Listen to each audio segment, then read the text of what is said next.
Hey, everybody, YouTube, Facebook, I love you. Remember to say it. Guess what else? I'm in Tularosa. Uh, got in here this morning early. It's late now. It's dark outside. I'll show you outside. Um, I made another video earlier, right when I was got here into this room and hadn't laid down yet. But I rested up now. It was rough. It's been a few tough days. It took all week. This is Wednesday night. Um, I left Wednesday morning a week ago, and the wheelbarrow gave out Monday, or was it Tuesday? I'll have to just I'll have to retell the story. Um, Keep that straight, because it couldn't have been Monday. It had, yeah, Monday we kept going. Tuesday morning is when it gave out. Anyway, the flat got a flat tire, and I had fixed a flat. I can't have fixed flat with me, but the split was in the. There was a tubeless tire, and there was a split in the rubber, and it was just too big. Couldn't stop it. It almost seemed like it was going to work, but then it still leak out. Um, but anyway, I kind of left it. So who knows? Maybe it had enough time to dry and seal up in there anyway. Um, but I couldn't wait for it. Oh, man. Um, I left all my stuff there too. My whistle rock, I forgot. And I should have just grabbed a few things more than I did instead of leaving it there. My shoes, I don't know, a couple of little things. Could have grabbed the bathroom stuff.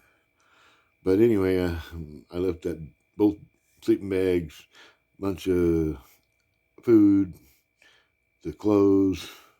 There wasn't much of the food left. I had a bag of clothes, so I left that. And that's where the bathroom stuff and the whistle rock and all that other stuff that I really, my speakers, all that kind of stuff I really would have liked to have. I could have grabbed probably. I don't know. The shoes are kind of big and heavy. Might have not been so well to bring them. But I know the rock, and the rock's real heavy, but he's small. So, and then the other stuff, I guess it would have been alright to bring it. But anyway, here's the. I made videos of pretty much of the first 3 or 4 days. I got to sit up here. They're setting this down or something. I don't know what. Anyway, here's my room. Check my room out. I got a motel room, and it is $200 a week, $600 a month. And I took it for a week, and if I like to stay for a month, he'll just charge me another $400. So you can't hardly beat that. And then I'm talking to the maids. The maids are just super nice ones, young ones my age, and they just like, they went the extra effort to really make me feel at home here. It was really like almost personally nice and trying to meet my personal whatever. And it's pretty nice. Got this fixed up real nice. I mean, it's a cheap room. It's kind of wiped out, of course, but there you go. We got to get an extra outlet for that microwave to be plugged in all the time because you got to share the outlet with so many other things. But, it is what it is. Here's an air conditioner that looks about like I do. Here's my peace sign. It's trying to be a breadboard now or something. I don't know. It's got bread on it.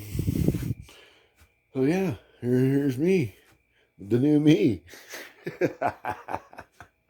Oh, I left everything behind. My whistle rock. I can't believe it. My cat. Oh my fucking god. There's so much behind. Anyway, I'm here. I didn't leave my weed behind. I did. But that's something, there's no. This is actually a very doable place. Across the street, directly is the post office. You go about half a block the other side, down the same side of the street from the post office is First State Bank. Go up the other way, and there's Lowe's grocery store. And then across the street from Lowe's grocery store is the Family Dollar. So that's pretty much everything you need right there. Geez, I got a grocery store, I got a post office, and I got a bank. Within not even 5 minutes from here. They're just across the street, down a ways and up a ways. And then you get a Family Dollar thrown in the mix. Shit, that's the only place I ever go. grocery store, bank, post office, and a Family Dollar once in a while. So there they are. They're all right out there. Right? How does that happen? I'm in a motel room that has those four things that I would probably be the only thing I'm really interested in. Right there, across the street. The price is doable. The space is, it's a motel room. How much do I really need? This is not Toby, though, and this is not garden. And I don't know what I'm going to do about growing weed this year. And I'm really not even interested in anything unless it's something I'm growing with my DNA infused into the plants. I got 2 years strange running straight of it, doing that with them, and it's making a difference. That's what got me through this trip. And so the trip, oh my God, it was pretty tough. But it was also, it's kind of like mildly traumatizing in a way, enough to just really open you up during that experience. And it's in that point of the trauma of you're stuck in it and you really don't know what to do. You've never been this, whatever it is that you're experiencing the trauma as. You've never been there before, and so you're just there trying to be there, just to do whatever it takes and figure it out as each second comes to the trauma, and that opens you up in a very wide open kind of way. You're open to any suggestion at this point, because you're clueless. You're just there, and you need some info real quick, so you'll take any. And you open up wide to receive whatever info you can in those states of mind and those conditions where you're pushed to, you're at that point where you're just beyond anything you can do, but you still got to do it because that's where you're at. And go through it anyway. And there's no way out. You got to go through it. That's the problem. There's no way around this trip. There's no way to make it. I could have chose to got in the car and drove or hitchhiked or whatever. Hitchhiking really didn't turn out to be a very good option. Very few people stop anymore. Like thousands will go by for one will stop. Unless you're on Highway 3 by Villanueva. Everybody stops by Villanueva. That's why I noticed that place was a good place. Everybody stopped when I was hitchhiking out of there. I'm like, what the hell's up with this? Everybody stops. These people are super nice. And it was true. That whole place was just super nice. And then you come south of there, and you get on past I-40, south of that, and it changes right away, and nobody stops no more. And that's the way it was. I walked all the way from Villanueva to probably about 20 miles short of it. It was probably about 30 miles. I probably walked 30 miles with the wheelbarrow. I left Wednesday and made it about 5 or 6 miles that day. It went pretty easy. And then Thursday, I made it about another 5 or 6 miles. It was a little rugged, but no problems. And then Friday, I was doing real strong. I was going to make 8 or 9 miles pretty easy. I could tell because I'd already cleared about 4 or 5 by noon. And it got into the afternoon and the storm was coming down on me. And there was these huge ass hailstones that came out of it. Oh my God! I still got a sore spot where I get hit in the shoulder. It's like Wednesday now, Friday then. When I was crawling over the fence trying to get to this culvert. Big culvert was like a tunnel where you stand up in underneath the road. Get out from underneath that hail. It was coming down everywhere. What's hail? But it was the size. Literally the size. I got videos of it. Size like a hardball baseball. Blap, blap, blap, going up like little hand grenades everywhere. I'm on the side of the road. And there wasn't really nowhere to go. And I hadn't been hit yet. And it was just blasting all around me. So I stayed on the white line. And my wheelbarrow, and I'm just staying on the white line on the side of the road. That shit's hitting everywhere.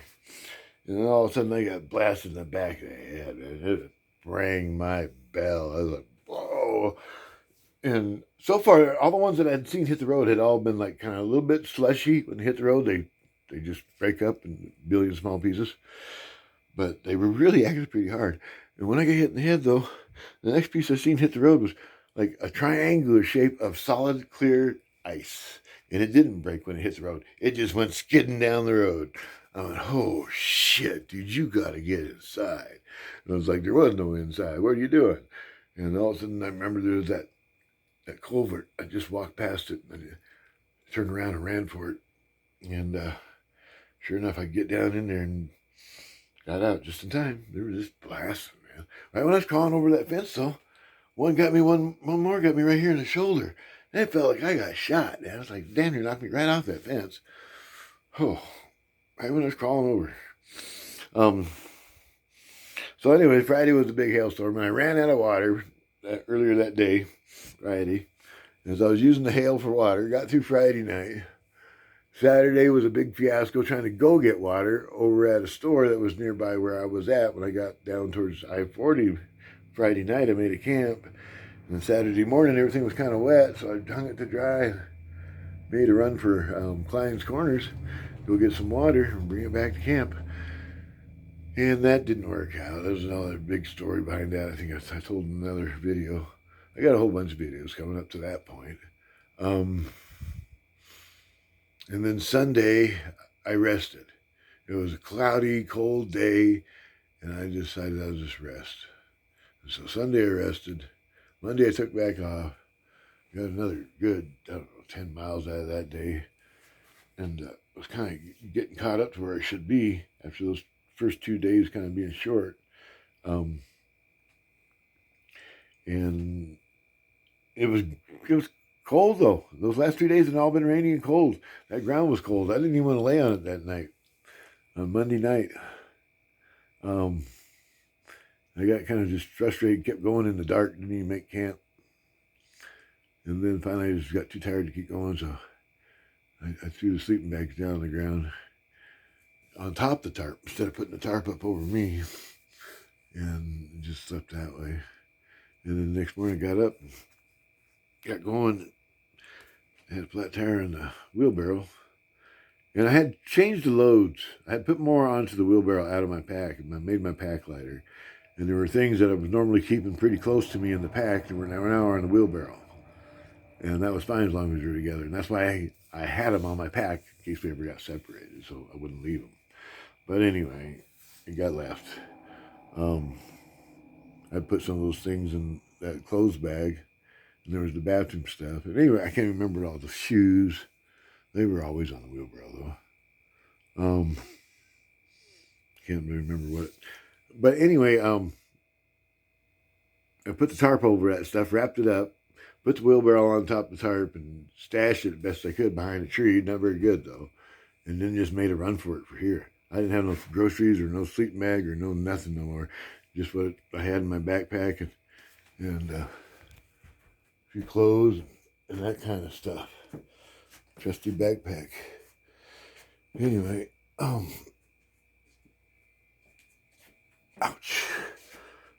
Oh. I walked for a long ways that day and finally got a ride from an old man for about 10 miles into Encino. And then got out on the other side of Encino and was getting towards evening. But I was still walking pretty strong and I was going to keep going. And I was even thinking about doing like I did the night before. I didn't have no bed or bedding or sleeping bag. So I was going to have to either keep hitchhiking or just lay down on the ground. And I was thinking about doing that, but a big headwind came up and it was just blowing me all over the road. I couldn't even walk just without even with just the pack. You know, that pack on my back, it was blowing me all over. So I had to just stop. And I stood there and hitchhiked for a while. And then it got dark. And I ended up spending the night there in the sagebrush, laying down in the bushes and the sticks and the weeds, sleeping in the weeds. It was cold and damp and, oh man, it made me hurt. It was miserable. I didn't even sleep very long. I woke up probably about 4 o'clock. My phones are dead, so I didn't know for sure. And then it must have been about 5 o'clock when this kid stopped and picked me up. And he brought me all the way into Tularosa. And I knew it was going to be a young guy, some cowboy out all night. That's what I was thinking. You're standing out here all night because there's going to be a young guy from Tularosa up this way, heading home, doing whatever he's doing. It turned out to be gun running. That's in the other video, too. This is what he was doing. Anyway, he picked me up and brought me all the way to this motel. Pretty funny. It might have been the perfect spot out of all Tularosa in town-wise, just show up and find real quick. This is a perfect spot. So it went well that way. My stuff's up there though. That's important. I need to get that figured out. I need to get online. We don't have Wi-Fi here in the rooms, but we do over there at the office where we can hang out and use Wi-Fi. So I'll get this posted tomorrow. I'm just trying to think if there's anything. So basically, that's it. I made a 30-mile peace walk, and then my tire on my wheelbarrow went flat Tuesday morning, and then Tuesday morning, from then on, I made a run for it and got here to Tularosa Wednesday morning about 7 o'clock in the morning. I got here about 7 o'clock. And I got here to this motel and had to wait for them to open up until 8. And then get a room. But that was a rough 24 hours. It was cold and windy and just cold and wet. I got my bones. It had been for 3 days. It had been tough going. 3 days got cold. Last 3 days. But anyway, I'm here now. I've got to figure out how to get this stuff back, and I'll get this posted, let everybody know. And there will be more videos about the ones that I got made the first 3 or 4 days. So it was like 7 days altogether. And first 3 or 4 days, I got some videos coming of it. All right. Peace out, everybody.